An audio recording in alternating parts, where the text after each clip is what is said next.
The first presentation is by my favorite combination of a passionate scientist.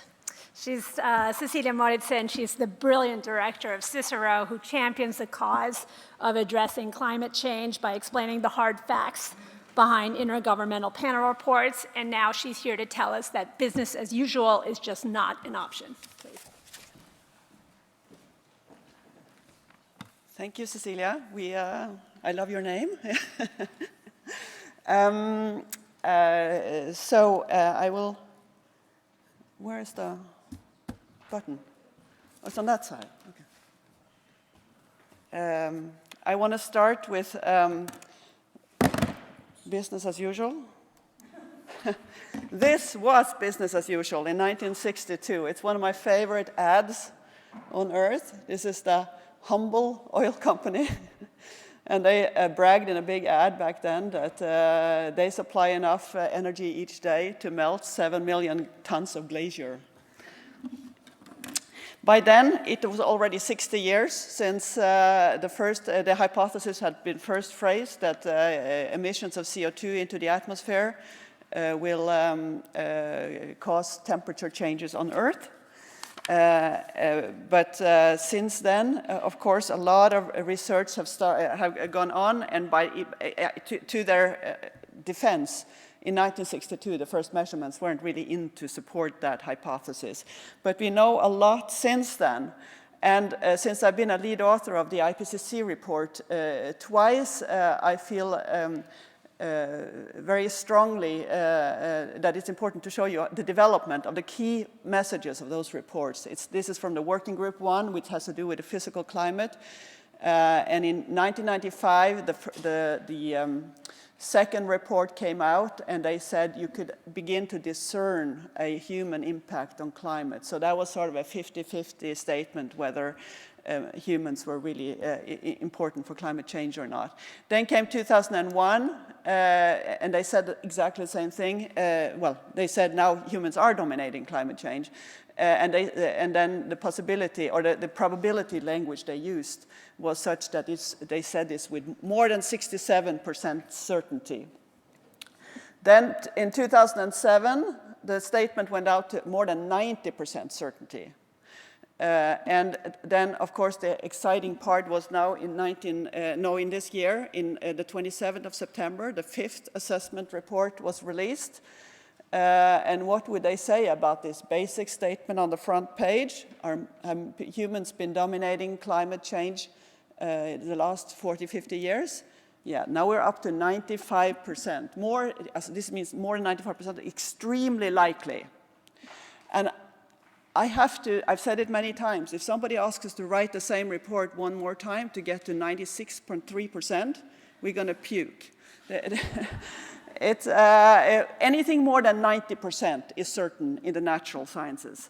You will never have information from everywhere, you will never have data from everywhere, but this is as certain as we can be. But this is on the front page. This report is almost 2,000 pages long. There's a lot of stuff we don't know about climate, but this is not one of them. This is where the problem comes from, a breakdown on the various emissions. And you will see that as a time series from 1850 to 2010. And you will see that the deforestation piece, that's the green piece in the bottom, that was growing. And then that has been taken off since the last few decades. But the rest has been shooting up. You have coal, you have oil, you have gas, and you have a little bit that's called cement and flaring. That's the red and gray stuff on the top. And then you see also the development of also the population on Earth. And you see, of course, there's a certain relationship here. But in any case, what's been shooting up here is the fossil fuel industry. Now you can proceed into the future, and the future possibilities are endless of emissions. And you see all these little gray lines, I hope you can see them, but these all represent possible future scenarios of emissions. Actually, there have been lines that have been computed on, so you know, everyone has their own future idea of the future. IPCC have been using 4 in this last report. The top one, the red one, is their most extreme emission scenario. and the blue one is the least extreme, and then there are two in the middle. And the importance of the top one is, of course, that that's the line that the emissions have been on and keep being on. So we consider these to be the business as usual scenario. And the blue one, of course, is the new one for IPCC. It's the 2-degree scenario, which is, of course, a measure by the natural scientists of what is a reasonable tipping point between undangerous and dangerous climate change. And to put this in perspective, this is a global temperature on through the Ice Age and up to the last 10,000 years, where, of course, the agriculture has developed and basically civilization and state formation, etc. And now, with business as usual, we're trying to push this up 4 degrees, completely out of the range of the climate that we have been used to in this 10,000 years. Now, there's a lot of regimes here to try to break this down, as you well know, and God bless the UN. Oh yeah, the UN negotiations that have been going on for the last 20 years, and those who are in those will know that there have been a lot of progress, of course, but not enough. Emissions are going up. So we need a lot of other solutions, and that's why it's great that you are working on this problem, because a lot of companies will present different futures, and this is the most common future of energy demands into the future. This is what oil companies and basically states, for instance, the Norwegian state, will use as their image of the future. We need more fossil fuel. We need more energy. There is only one way to do this. I think you catch my drift. And then we also know that there are 90 companies who've been responsible for more than 2/3 of the emissions since the beginning of the Industrial Revolution. And we also have research, economic research in our institute that shows that there are only about 100 companies in the world that will not benefit from a transformation to low-carbon society, and that's basically the same companies. So there are other futures. There are other futures. This happens to be the WWF future scenario report. It's a very nice report that shows an equally plausible future, but it doesn't get the same amount of publicity. But don't let them tell you there are only one way to look at the future and how to solve the energy problem.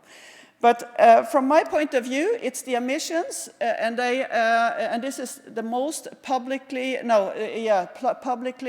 usable figure of this 2,000-page report from IPCC that came now in September. I think it's probably still suffers from nerdness of the natural sciences, but basically what it shows you is that you tell me which temperature you want to reach, and I can tell you how much accumulated CO2, how much the accumulated CO2 emissions can be to meet that. And if you pick the 2-degree target, and you go back to the line here where all the colors are, you come down to less than 1,000 gigaton or petagrams carbon. And the business as usual scenario, if you keep following that, that's the red scenario. You have to stop. You can keep going on that line, but then if you want to stay to the 2-degree scenario, you have to stop somewhere around 2030, 2040. Full force on emissions till then, and then you stop. Very interesting day. Or you can follow the other scenario. But basically what IPCC says, there's a linear relationship between those two factors, and it's a fantastic result, really, because the climate system is really complicated. There's a lot of things here, but that is actually a fairly linear relationship. So pick your target and choose, and you find how much you can emit. That is basically where I want to leave you, time is going really fast now, and the UN pathway of international negotiations are not up to speed here. So don't ever estimate how important this problem is, how fast this is going, and how important the legal profession is in solving this problem. I've always thought that's how we're going to solve it. You sue the governments. Anyway, good luck with the conference. Thank you.